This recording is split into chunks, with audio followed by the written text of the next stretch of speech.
Bueno, perdón otra vez que ha habido un problema de sonido y no sé exactamente qué parte de mi introducción se ha perdido, y para evitar que no lo hayáis seguido vuelvo a empezar, ¿no? Que vuelvo a repetir buenas tardes, una tarde del mes de junio, para con la excusa de presentar un manual sobre la fiscalidad de la propiedad inmobiliaria que tienen a su disposición.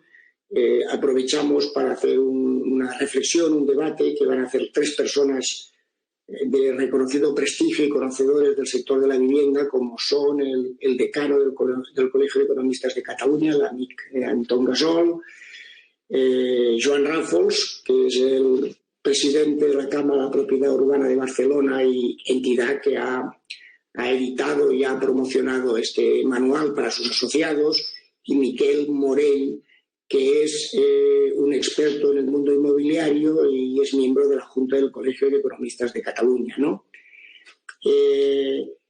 Esto de la vivienda es como el Guadiana, ¿no? Va apareciendo y desapareciendo, pero es evidente que la vivienda se puede analizar de muchos frentes, ¿no? Un primer frente es una necesidad básica que en nuestro país se cubre fundamentalmente por la propiedad.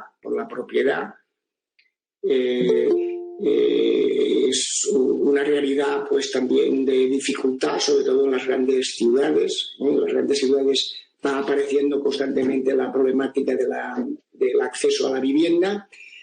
La Unión Europea, cuando habla del estado de bienestar en Europa, siempre nos indica tres o cuatro cosas: la necesidad de ayuda a las familias, la necesidad de tratar específicamente a la gente más desfavorecida, y el tema de la vivienda, que posiblemente, como tenemos este historial de vivienda en propiedad, pues siempre no ha sido suficientemente atendida por una política a largo plazo del sector público, ¿no? Esto es una realidad que vamos repitiendo, y los que vamos haciendo edad, pues ya sabemos que es la historia de siempre, parece una historia interminable, y además son políticas a largo plazo que requieren mucha implicación financiera, unos marcos legales muy estables, y requiere políticas públicas a largo plazo, y aquí, como cambiamos cada día de casi todo, pues es muy difícil, ¿no?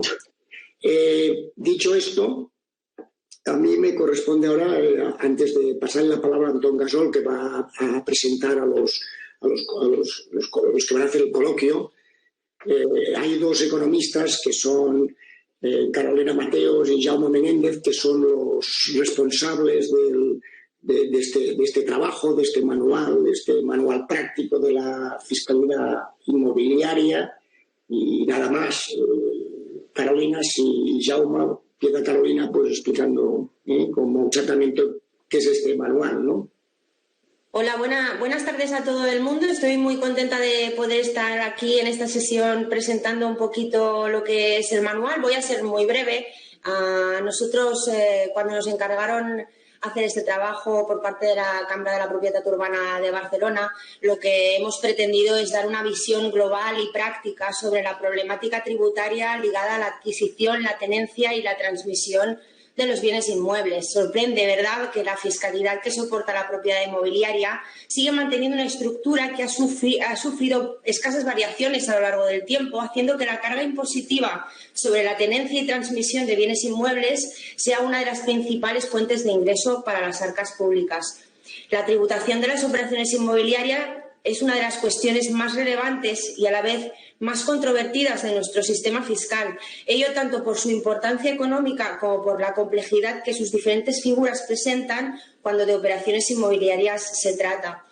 Elementos tales como el correcto tratamiento de las ganancias, el efecto del IVA o la compatibilidad o incompatibilidad con las transmisiones patrimoniales son analizados en detalle en este manual, poniendo especial atención en aquellos incentivos, la detección de aquellos incentivos o beneficios fiscales que están contenidos en los principales tributos para analizar pues estos beneficios y su correcta implantación en las operaciones inmobiliarias.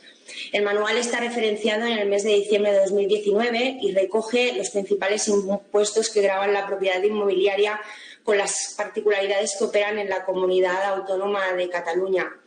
Lo que hemos intentado exponer han sido los aspectos más fundamentales de la fiscalidad relacionada con las operaciones inmobiliarias, identificando aquellas áreas de especial atención en orden a la correcta planificación del impacto fiscal que está ligado a la propiedad, diferenciando la casuística según el momento temporal en que nos encontremos, en el momento de la adquisición, en el periodo de tenencia o en el momento de la transmisión. Y este ha sido básicamente nuestro objetivo con este manual. Pues Jaume Menéndez, que tiene problemas de conexión, pero a ver si es Jaume.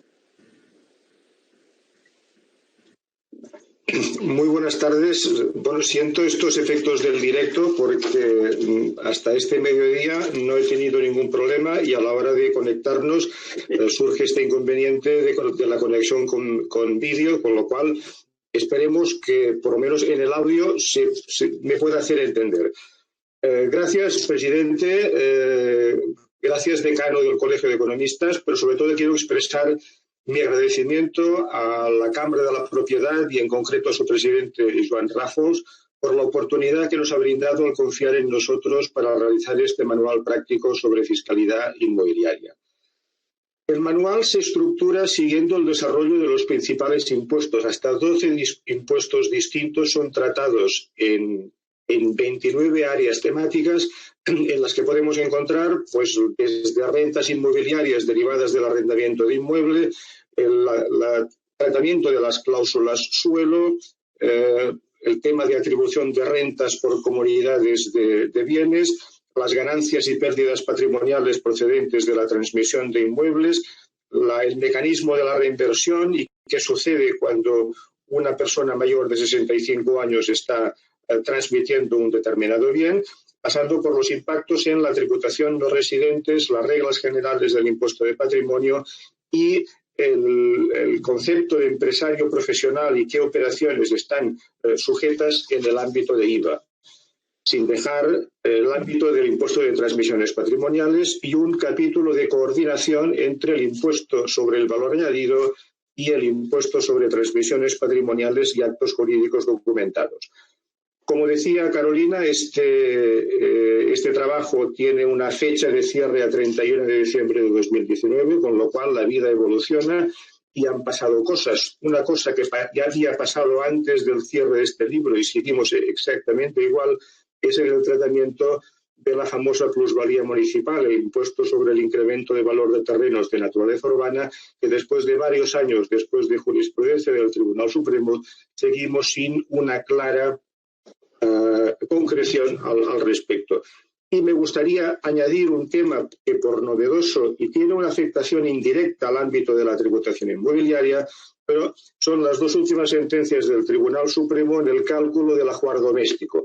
Y digo que es indirecto porque evidentemente la nueva metodología que ha puesto de manifiesto el Tribunal Supremo en el cálculo del ajuar doméstico, entendamos hasta ahora un 3% del importe del caudal relicto, ahora lo acota en el sentido de considerar el dinero, las acciones, los activos inmobiliarios y otros bienes incorporables como no susceptibles de guardar relación con el concepto fiscal de ajuar doméstico, con lo cual indirectamente esto puede producir una minoración en el coste fiscal en el impuesto sobre sucesiones y donaciones. Solo dos reflexiones acerca de la fiscalidad inmobiliaria, que intentaré hacerla de forma breve. La fiscalidad inmobiliaria lleva ligado el impuesto a la inflación como uno de los elementos subyacentes. La última reforma del impuesto sobre la renta provocó la desaparición definitiva de los coeficientes de corrección monetaria. Estos coeficientes pretendían tener en cuenta el efecto de la inflación, de modo que la plusvalía resultante de la transmisión de un bien sujeto a tributación era exclusivamente real y no simplemente el valor monetario.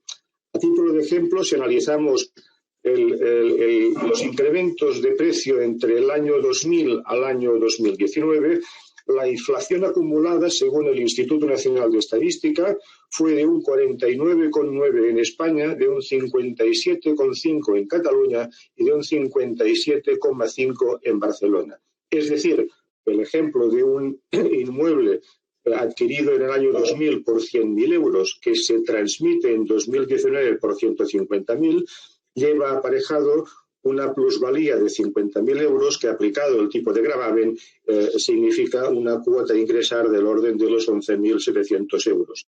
Si hubiéramos mantenido estos coeficientes de corrección monetaria, el coste fiscal hubiera sido cero, porque deberíamos aplicar el coeficiente de 1,5 en términos medios, con lo cual no existiría ninguna tributación. Con lo cual, estos 11.700 euros es un impuesto más que a la propia ganancia patrimonial, a la inflación. La ética tributaria es la teoría que estudia la moralidad de las acciones y, en este caso, no vemos ninguna manifestación de renta o riqueza como criterio significativo de manifestación de capacidad económica. Y la otra, muy brevemente, es en cuanto al impuesto de patrimonio. Estos días está en boga de todos la propuesta de transformarlo en un impuesto sobre las grandes fortunas. No es el momento de extendernos en ello. Quizá en el debate se podrá discutir, pero solo quiero dejar un par de reflexiones. El impuesto de patrimonio es un impuesto prácticamente inexistente en los Estados miembros de la Unión Europea. Solo Holanda tiene algo parecido incluido dentro de su impuesto sobre la renta, y Francia tiene desde el año 2018 el impuesto sobre la fortuna inmobiliaria, en el que para su declaración solo se tienen en cuenta las viviendas cuyo valor neto supere los 1.300.000 euros.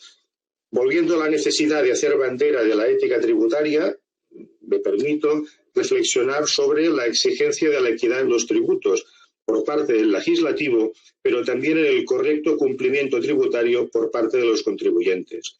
Me refiero al resultado del cálculo de la brecha fiscal en Cataluña respecto de dos impuestos cedidos, el impuesto de patrimonio y el impuesto sobre sucesiones y donaciones, el conocido como tax gap, indicador de eficacia social que mide el rendimiento y la integridad del sistema. Pues el trabajo realizado por parte de la Agencia Tributaria de Cataluña da un resultado significativo. El gap de recaudación en el impuesto de sucesiones y donaciones es de un 41,26%, es decir, se dejó de recaudar más de 278 millones y en el impuesto de patrimonio más de 340 millones. Personalmente, y aquí acabo, considero que las exigencias deben predicarse por los dos lados de la relación.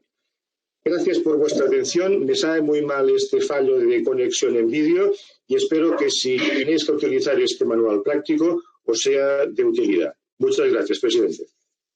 Vale, Antón, ahora tenemos el núcleo de la sesión, ¿no? Puedes escucharos a vosotros y tú dirigiendo el debate, Antón.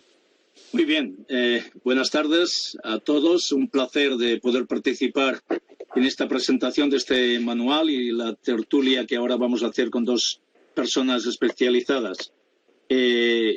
No hace falta señalar la capacidad técnica de las dos personas que han elaborado el manual, de Carol y de Jaume Menéndez, y no solamente la capacidad técnica, sino también, diríamos, la catadura desde el punto de vista social y de enriquecimiento sobre los criterios de la fiscalidad. Ahora, de lo que se trata es de plantear, por mi parte, preguntas a dos personas muy bien impuestas sobre este tema. Una de ellas es el presidente de la Cámara de la Propiedad Urbana de Barcelona, mi querido amigo Joan Ràfols, con quien he tenido el honor y el placer de compartir Junta de Gobierno en el Colegio de Economistas de Cataluña.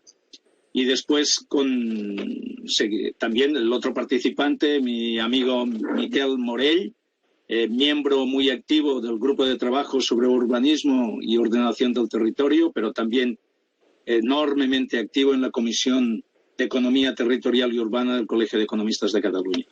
Joan, para ti, la primera, fiscalidad de la vivienda. Una de las cosas, si el manual es práctico sobre la fiscalidad, la primera pregunta sobre fiscalidad. En relación a esto, ¿cuáles son en tu opinión, los efectos del diseño fiscal español en el mercado de la vivienda, que continúa manteniendo una estructura, yo diría, no decimonónica, sino de los dinosaurios, ¿no? El catastro. Y ahora que estamos en un mundo digitalizado y en una sociedad basada en la información, ¿crees que hay recorrido para que este diseño impositivo incorpore este tipo de novedades? ¿Cómo lo ves? Bien, en primer lugar, gracias por la oportunidad de participar en este debate y también, como promotor de la publicación, felicitar a los autores por la calidad del trabajo realizado y que ha sido un orgullo para la Cámara de Barcelona, la Cámara de la Propiedad Urbana, publicarlo y ponerlo en catalán al abasto, ¿no? Al alcance de todos los profesionales y miembros asociados o no a la Cámara de la Propiedad Urbana. Hombre, lo que está claro es que sí que es verdad que toda la propiedad, todavía hoy toda la fiscalidad inmobiliaria o sobre la propiedad inmobiliaria tiene su base en datos del catastro y desgraciadamente que esto también lo tienen en otros países por ejemplo, del contexto europeo o incluso de economía de mercado avanzada como Estados Unidos, pero lo que nuestro catastro tiene también gran problema, que es bastante decimonónico, que todavía la realidad física y la realidad catastral de las propiedades es poco exacta, a pesar que con la digitalización y la informática se ha mejorado mucho, y sobre todo porque todo el tema de la relación de precios, la evolución de los precios, resulta difícil de captar en un sistema de realizar nuevas valoraciones para cada ámbito urbano o rural a cada 8 años, pero que en la práctica son cada 20 años. O sea, en Barcelona la última ponencia de valores se aprobó en el 2010 y entró en vigor en el 2018, y la anterior, que ha estado vigente, era la del año 2000. En ese tiempo, pues las relaciones, aunque se utilizaban algunos coeficientes de actualización, el tema de los distintos usos, las relaciones entre los precios de las viviendas y del suelo de oficinas, etcétera, podía variar cada año en función de las coyunturas inmobiliarias, y obviamente al final nada tiene que ver con la realidad estricta de la evolución de los precios. También, pero de todos modos, yo creo que el tema de la fiscalidad inmobiliaria es que además los últimos retoques cada año, que cuando se ajusta algo, es básicamente con un único objetivo, que es incrementar la recaudación. Y esto sin tener en cuenta las incidencias, por ejemplo, en los mercados, a la incidencia entre la asignación de usos y, por ejemplo, también muchas veces en la propia equidad fiscal. En un país en que la mayoría de propietarios, la mayoría de la población habita vivienda en propiedad. Y obviamente esto, aparte de ser un signo de riqueza, también tiene un valor de uso muy importante que no puede ser gravado. Pero en todo caso, lo que sí es que no puede ser gravado indiscriminadamente y sin mantener unos principios coherentes. Yo diría que el problema que ha habido en los últimos años ha sido que las necesidades de recaudación de cada administración ha llevado a actualizar, por ejemplo, tipos o a no abordar reformas pues que hagan el impuesto que corresponda. Por ejemplo, el ejemplo más claro sería el impuesto sobre la plusvalía municipal, el impuesto sobre incremento del valor de los terrenos, que, como sabemos, ha habido diversas sentencias del Supremo que han afirmado que el sistema de valoración no recogía a la capacidad contributiva y si había habido enriquecimiento o incremento de precios, y en cambio seguirían gravando porque por la fórmula que la legislación establece para la valoración de la base imponible de este impuesto. Este ha sido el principal problema. El otro tema es que obviamente que estos diferentes actualizaciones de tipos o de impuestos que ha habido a lo largo de los últimos años ha sido también impulsado muchas veces por las propias capacidades recaudatorias de cada hacienda, la hacienda municipal o la hacienda autonómica o la hacienda estatal. Al final resulta el despropósito es importante, ¿no? Y cada vez de alguna manera nos estamos alejando sobre todo en los criterios de eficiencia de la tributación sobre la actividad inmobiliaria de lo que está sucediendo en Europa. Muy bien, muchas gracias, Joan. Como tengo más preguntas preparadas, me gustaría un poquitín más de agilidad en las respuestas y si acaso volveríamos sobre variantes del tema. Miquel. Anton, si me permites poder completar con dos comentarios muy rápidos la intervención de Joan, porque creo que me gustaría apuntar 3 puntos muy rápidos. Si contextualizamos el manual de fiscalidad inmobiliaria con el contexto socioeconómico actual y la crisis y la pandemia que estamos sufriendo, si yo me imagino cuáles son las prioridades en materia de vivienda que ya venían antes de la pandemia, pero que ahora seguramente se van a ver mucho más agudizadas, son la rehabilitación urbana, que la venimos ya discutiendo desde el año 2013 con la ley de rehabilitación, renovación urbana, etcétera, etcétera, por un lado, que viene ligado con todo el tema de cambio energético, renovación energética y cambio climático, y por otro lado, intentar incrementar de una vez por todas el parque público de vivienda asequible en nuestro país. Yo creo que estas son dos prioridades claves. Estas dos prioridades, si lo ligo con lo que comentaba Joan de la incidencia en los mercados que tiene el diseño impositivo, ¿sí? Hemos de evaluar el efecto de este diseño impositivo, sobre todo en estas dos líneas de actuación en el mercado de vivienda, para intentar impulsarlas de una vez por todas. Y esto lo digo porque no estamos diciendo ninguna novedad. El Parlamento Europeo desde el año 2005 ya viene sugiriendo a los Estados miembros que mejoren los sistemas de evaluación económica de los impactos normativos.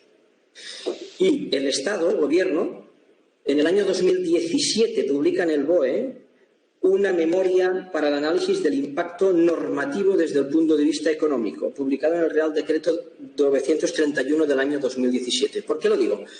Lo digo porque tenemos mucho camino por recorrer en este ámbito. ¿De acuerdo? Muy bien. Es fantástico que te den este trabajo porque las preguntas y las respuestas se las hacen ellos mismos y entonces la persona tiene muy fácil la labor. Efectivamente, esto último que has dicho, de los impactos normativos, yo que he dedicado mi vida laboral sobre todo al sistema financiero, existe lo que en inglés le llaman el KISS, que es el impacto, analizar el impacto cuantitativo de una norma, y esto debería ser algo obligado en cualquier norma. Pero vayamos a la pregunta que quería formularte, porque después todavía me quedan algunas más, y es el comportamiento entre oferta y demanda. Evidentemente hay una diferenciación muy clara entre la burbuja del 2007 y ahora la situación que el COVID-19 haya planteado sobre el tema del mercado de la vivienda.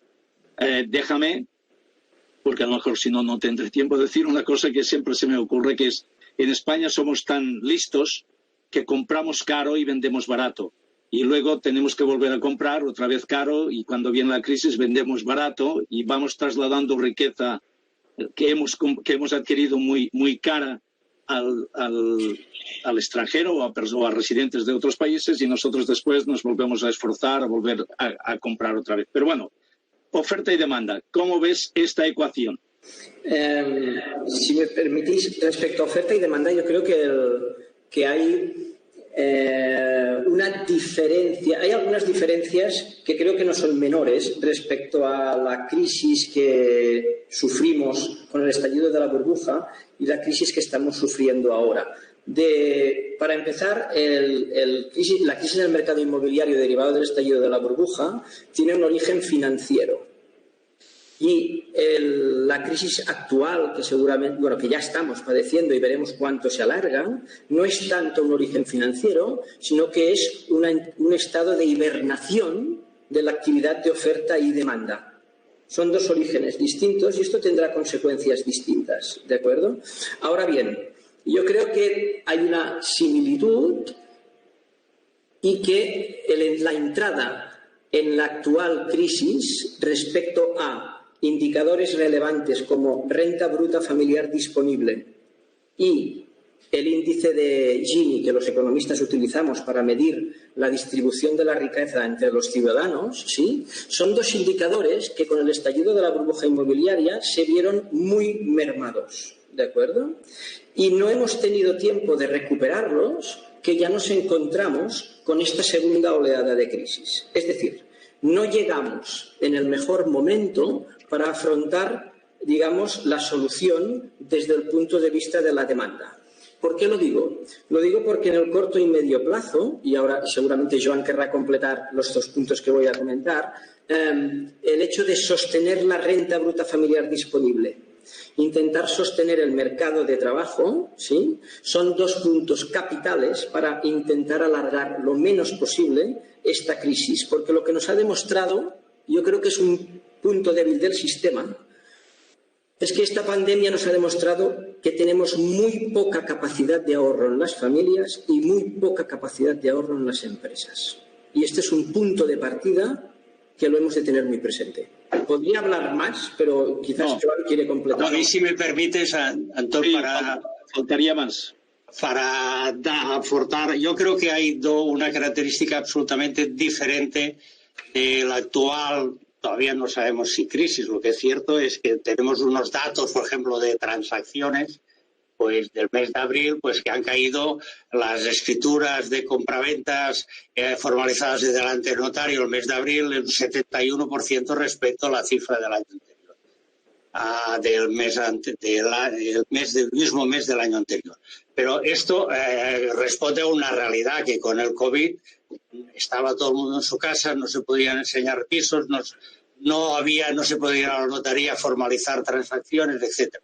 La trascendencia el mes de mayo será todavía peor, porque todavía en este indicador el tema a largo plazo será qué pasa con el mercado de trabajo y con la renta, por así permanente, las expectativas de renta permanente de las familias en el mercado de trabajo. Pero la gran diferencia que hay es que respecto al 2008, que veníamos de un exceso de producción de viviendas, esta vez no hay exceso de producción. En las grandes ciudades se ha construido muy poco. Fuera de las grandes ciudades la construcción ha sido todavía peor. Ha tenido un nivel inferior. Prácticamente se han construido menos viviendas por 1.000 habitantes que en los grandes núcleos urbanos, porque la demanda está centrada en los núcleos urbanos de vivienda nueva y en todo caso sí que se han recuperado las transacciones, pero se han recuperado las transacciones sobre todo exclusivamente de viviendas de segunda mano, viviendas ya usadas, no de nueva construcción, porque no ha habido nueva construcción. Las cifras de nueva construcción son las más bajas desde que hay estadísticas de vivienda y sobre todo se concentran exclusivamente en el entorno del núcleo urbano. Yo creo que es la gran diferencia. No hay en aquel momento el cierre absoluto de la financiación, ya no existe hoy. Muy bien, Joan. Puesto que has introducido el tema en las transacciones de viviendas usadas, un tema yo creo relevante también es todo el mundo envejece y las viviendas también. ¿Qué tienes que decir sobre la rehabilitación y si esto puede regenerar el tejido urbano? Es también tractor de ocupación. ¿Cuáles serían el tema también de la emergencia climática? ¿Cómo esto puede ayudar en un sentido y otro a favor de una mejor situación? La rehabilitación. A ver, en primer lugar, hay que destacar, por ejemplo, que la rehabilitación siempre es un importante foco de empleo. Realmente utiliza por unidad monetaria mucho más mano de obra, etcétera. Y así lo ha creído, por ejemplo, en estos momentos la Unión Europea, que en el programa de recuperación ya estaba previsto con anterioridad, pero no han integrado en el programa. Habrán poderosas ayudas que se empiezan a instrumentar ya en el mes de septiembre para lo que se llama el Green Deal en el tema de rehabilitación, porque consideran que la rehabilitación va a ser un fomento de la ocupación en un sector de la construcción que está muy debilitado en todos estos países. En España hay que decir, por ejemplo, que en el 2008 teníamos en el sector de la construcción 2,5 millones de empleados de ocupación, de población ocupada. En estos momentos es 1,3 millones. Obviamente el camino por recorrer. Pero en todo caso el tema de la rehabilitación, que además tiene otra gran virtud, que es que necesitamos alargar la vida útil de las viviendas que tenemos, del stock de viviendas que tenemos, porque la nueva construcción, por importante que sea, nunca llega a sumar más allá del 1% del parque de viviendas, por lo tanto necesitamos 100 años para renovar totalmente el parque existente. Y sobre todo las viviendas también, como has dicho, envejecen. El problema es que la rehabilitación tiene problemas legales, que puede ser que estas ayudas importantes que van a venir de la Unión Europea, no las podamos utilizar porque porque el sistema legal, por ejemplo, de repercusión de obras en los arrendamientos, lo impide. Y también, por ejemplo, para hacer obras en una comunidad de propietarios, no olvidemos que casi el 80%, el 75% de la tenencia de viviendas en España es en propiedad y básicamente en comunidad de propietarios, en las grandes ciudades, necesitas mayorías cualificadas y además si alguien no está de acuerdo dice que como es una obra, tiene la consideración de obra de mejor, aunque sea para rehabilitación energética o para mejorar el confort energético, no puede acceder si alguien dice que no quiere pagar, no paga. Punto. Muy bien. Joan. Disculpar, si es que si habíais acabado para apuntar únicamente exponer algunos datos sobre rehabilitación de Cataluña, Antón. No sé si quieres... Mira, el tema de la rehabilitación, yo personalmente veo que es el discurso y el maná de los últimos 10, 15 años, pero luego la realidad es que se está materializando menos de lo que se dice. Y quiero poner un ejemplo de respecto a los últimos datos publicados sobre Cataluña antes de la pandemia. Es decir, en los últimos datos del Colegio de Arquitectos del mes de enero de 2020, los visados de rehabilitación habían bajado por primera vez ya desde el año 2014 y solo representaba un 27% de la total de superficie visada en Cataluña. Pero lo más curioso es que por territorio, la demarcación que más visa, Barcelona, es la que tiene ese mes de enero de 2020 un porcentaje de rehabilitación más bajo. Es decir, allí donde hemos de hacer más rehabilitación es que la realidad no se está materializando. ¿Y esto por qué lo digo? Lo digo porque creo que tiene mucha relación con el Manual de Fiscalidad Inmobiliaria. Es decir, como dice Joan, para poder canalizar todos los recursos que podamos generar vía rehabilitación, se necesita generar un entorno que lo impulse. Y este entorno legal, urbanístico y fiscal, desde mi punto de vista, es clave para que se materialice. Si no, es posible que nos quedemos como en el Plan Estatal 2013-2016, que ya apostaba mucho por la rehabilitación y no sé si hay algún análisis ex post de qué se ha llegado a materializar en este tema. Muy bien. Antes, en tu intervención, Miquel, habías hablado ya de que el impacto del COVID había agudizado algunos de los indicadores socioeconómicos, es decir, la desigualdad, la renta de las familias, el paro aumenta, el índice de Gini todavía aumenta más la diferencia entre unos y otros. Entonces, una de las preguntas, y ahora me van a permitir, como me dicen y han presentado como el decano del Colegio de Economistas de Cataluña y el director o codirector, Jaume Menéndez, es uno de los autores del manual. Cada año hacemos una jornada de los economistas, y este año es justamente sobre los jóvenes y el futuro, con una tríada de conceptos que son su formación, la ocupación y la emancipación. ¿Dónde van a poder vivir estos jóvenes? ¿De qué forma? Es decir, hablemos de la vivienda asequible, Miquel. A ver, respecto al tema de la vivienda asequible, a mí me gustaría apuntar algunos aspectos. Vamos a ver. Yo creo que la solución a la emancipación que comentas, Antón, viendo el escenario socioeconómico que arrastramos ya antes de la llegada del coronavirus y que vamos a arrastrar durante los próximos tiempos, más a corto, medio o largo plazo, yo creo que para solucionar el tema del concepto de emancipación que comentas, Antón, es posible que las políticas de vivienda estrictamente, ellas solas, no puedan solucionar el tema de la vivienda si no van acompañados con un pilar de política social complementaria. Y a los datos me remito. Si nosotros, y creo que todos los que estamos en la tertulia, todos los autores del manual, todos los que estamos aquí, seguro que si pensamos en cuáles son los pilares del estado del bienestar, seguro que vamos a tener tres, que son salud, educación y vivienda. ¿De acuerdo? Fijaros en los presupuestos del Estado durante los últimos años de las administraciones que hemos dedicado a sanidad, que hemos dedicado a educación y que hemos dedicado a políticas de vivienda. ¿De acuerdo? Y os pongo un ejemplo. El último Plan Estatal de la Vivienda, 2018-2021, ¿sí?, prevé una dotación presupuestaria de media anual, del 2018 al 2021, de 361 millones de euros anuales para toda España.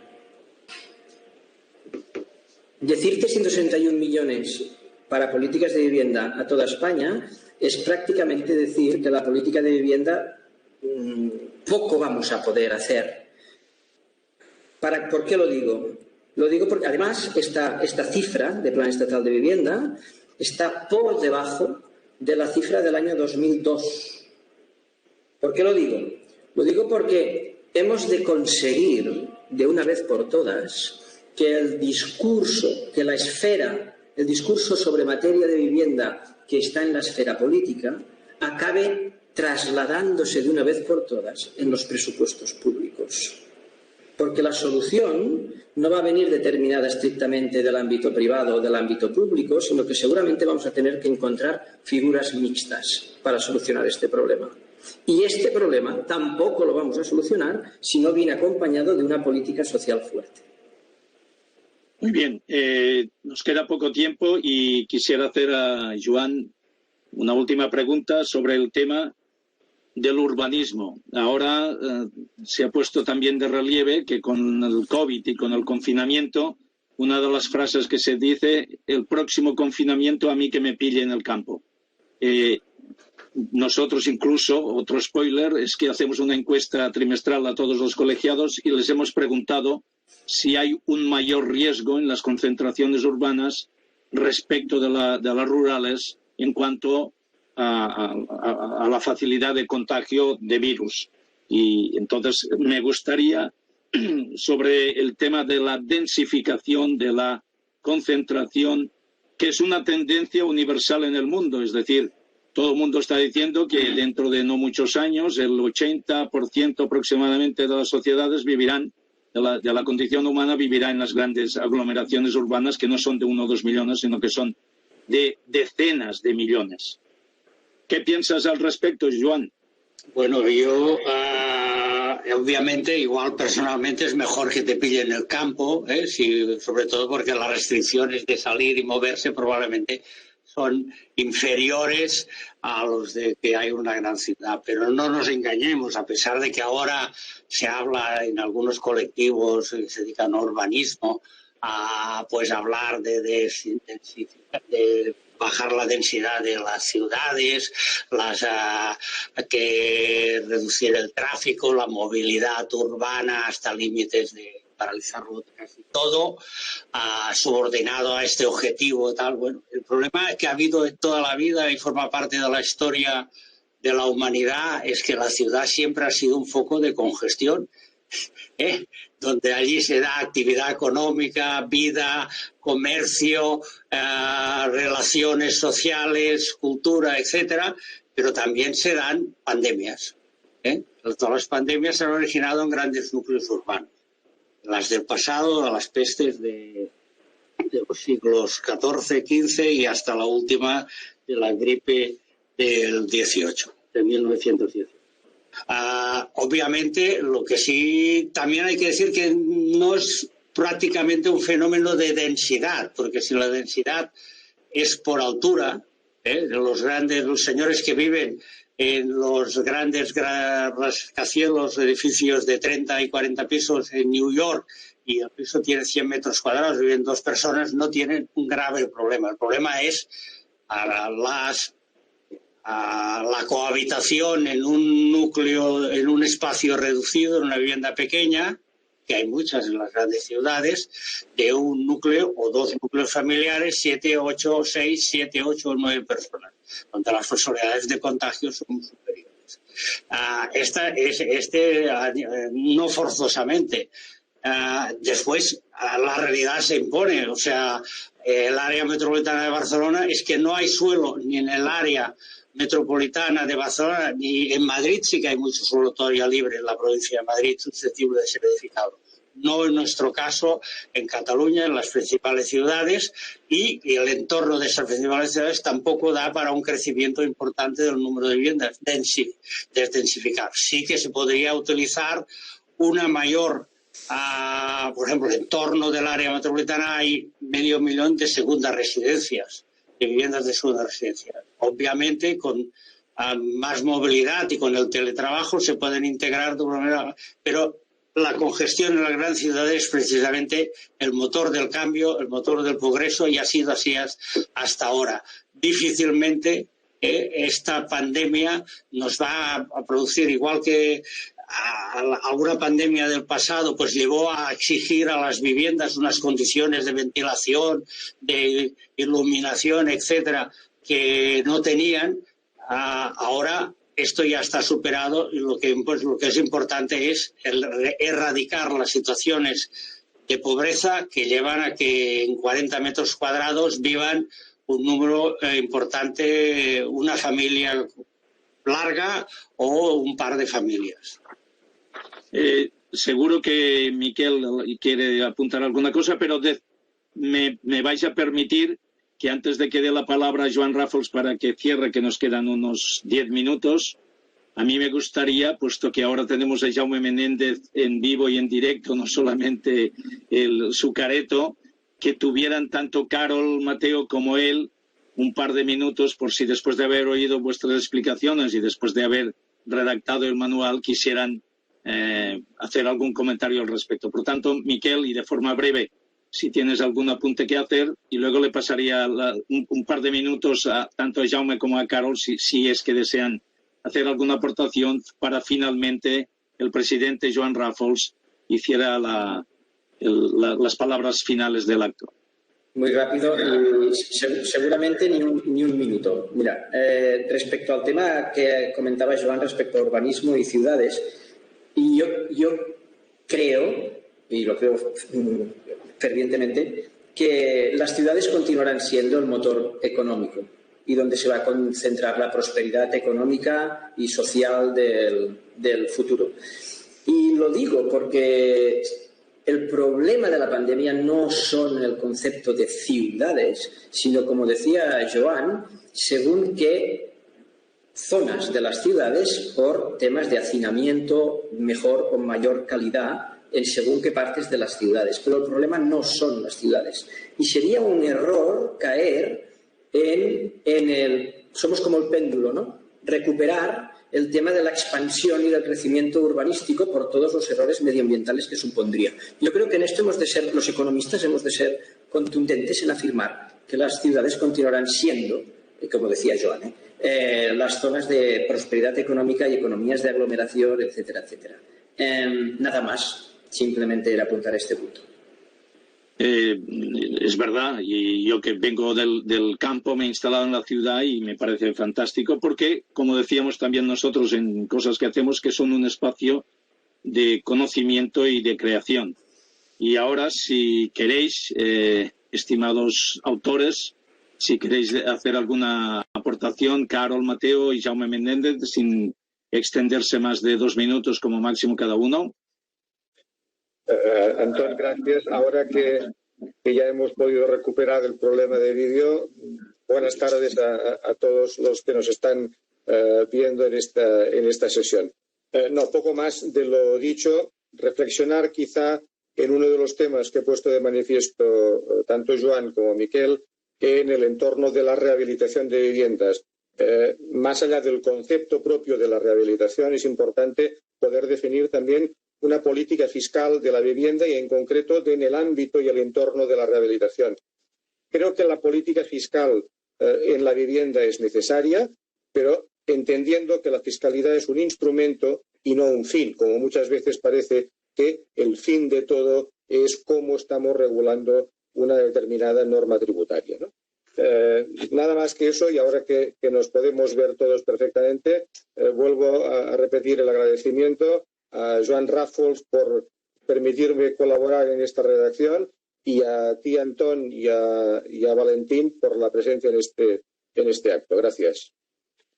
Muy bien, no sé si Carol... A mí simplemente me gustaría, pues eso, dar las gracias tanto al señor Ràfols como a Jaume, con el que ha sido un placer trabajar y he aprendido muchísimo, y también agradecer al señor Pic la confianza que siempre deposita en mí. Simplemente eso, y dar las gracias a todos, ¿no?, por haberme acogido y poder estar en este acto.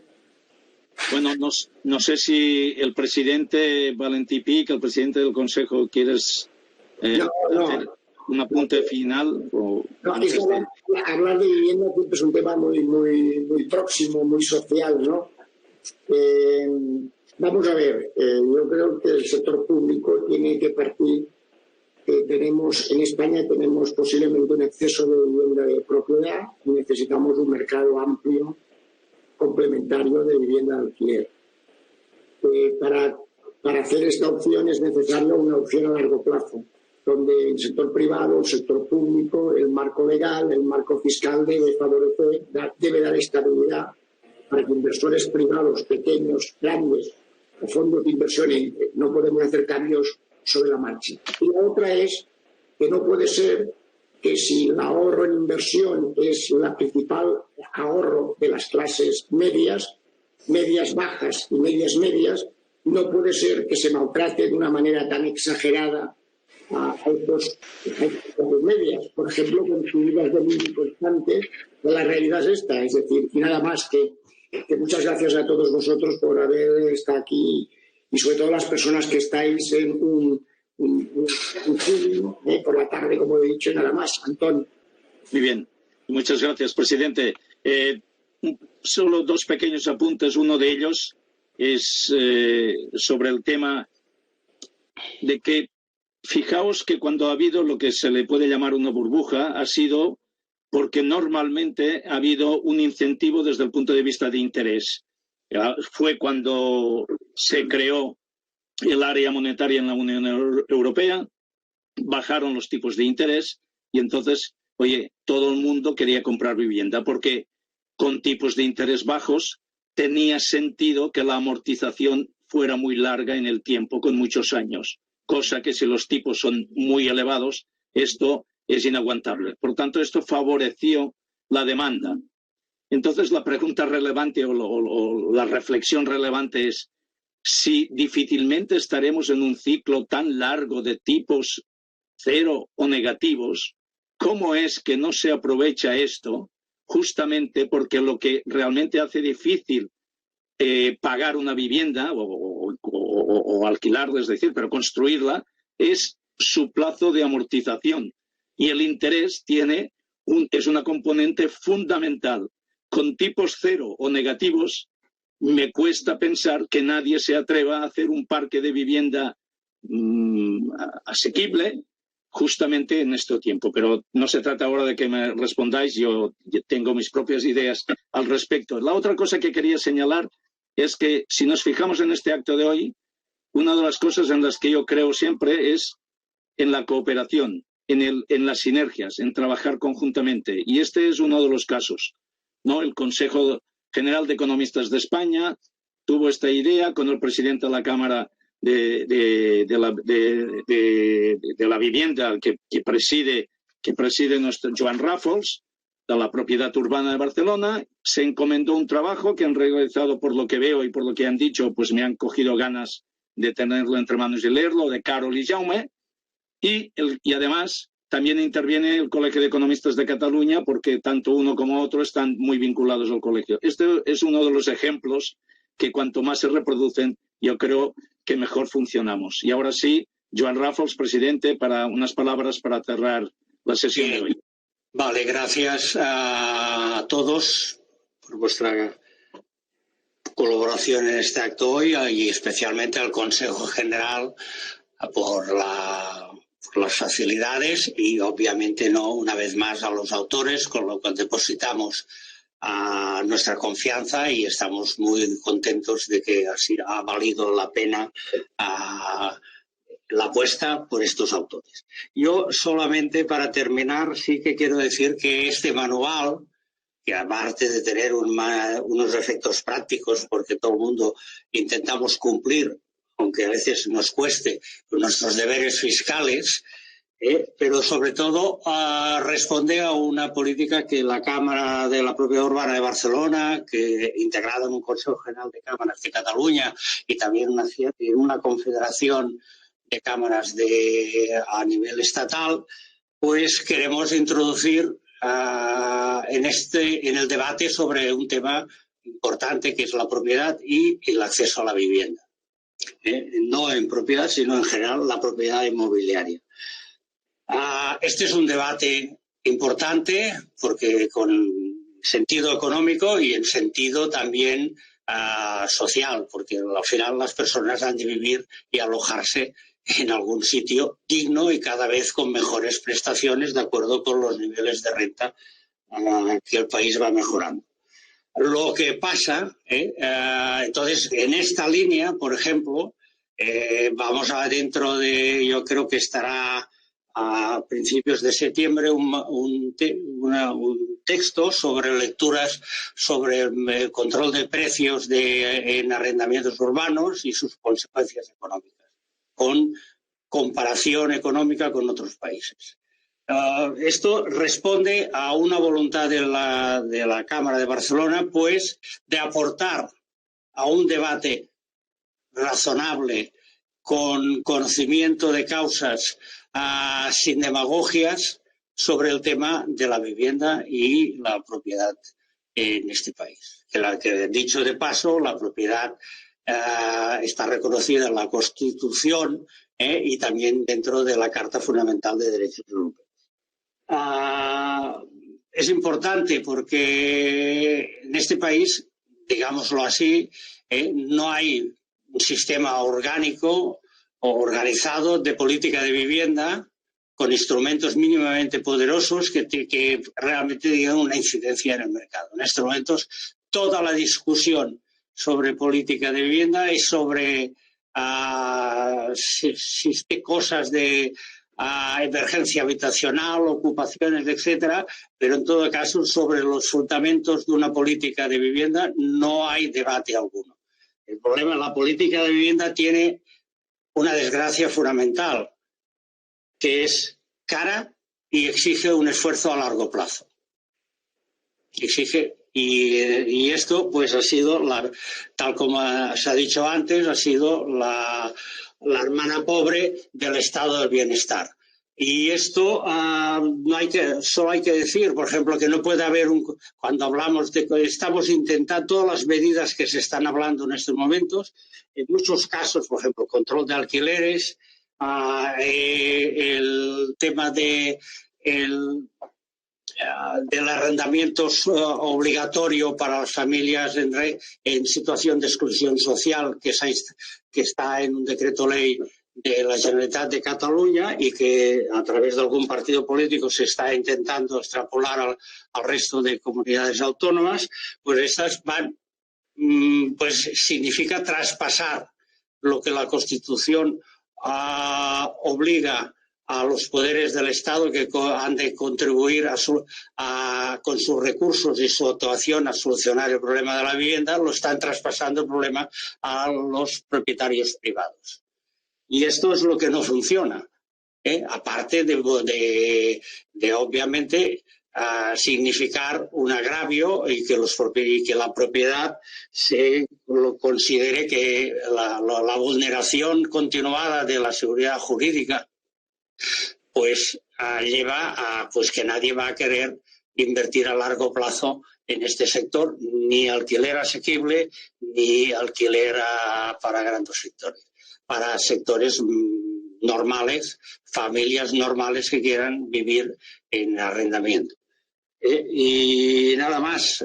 Yo creo que este debate, que hoy vuelvo a repetir, agradezco al Consejo Superior, al Consejo, la oportunidad de tenerlo. Debemos tener un debate sobre los temas de política de vivienda mucho más con base, con buena información objetiva y obviamente dejando al margen las demagogias, que en situaciones electorales es difícil. Nada más, muchas gracias a todo el mundo por vuestra atención. Muchísimas gracias, manos a la obra. Este manual ya es el inicio de esto que estáis diciendo. Muchas gracias a todos los participantes, a todos los que habéis atendido este debate y que continuemos haciendo aportaciones a la sociedad en el mejor sentido de la expresión. Buenas tardes. Muchas gracias a todos. Adiós. Hasta luego. Adiós.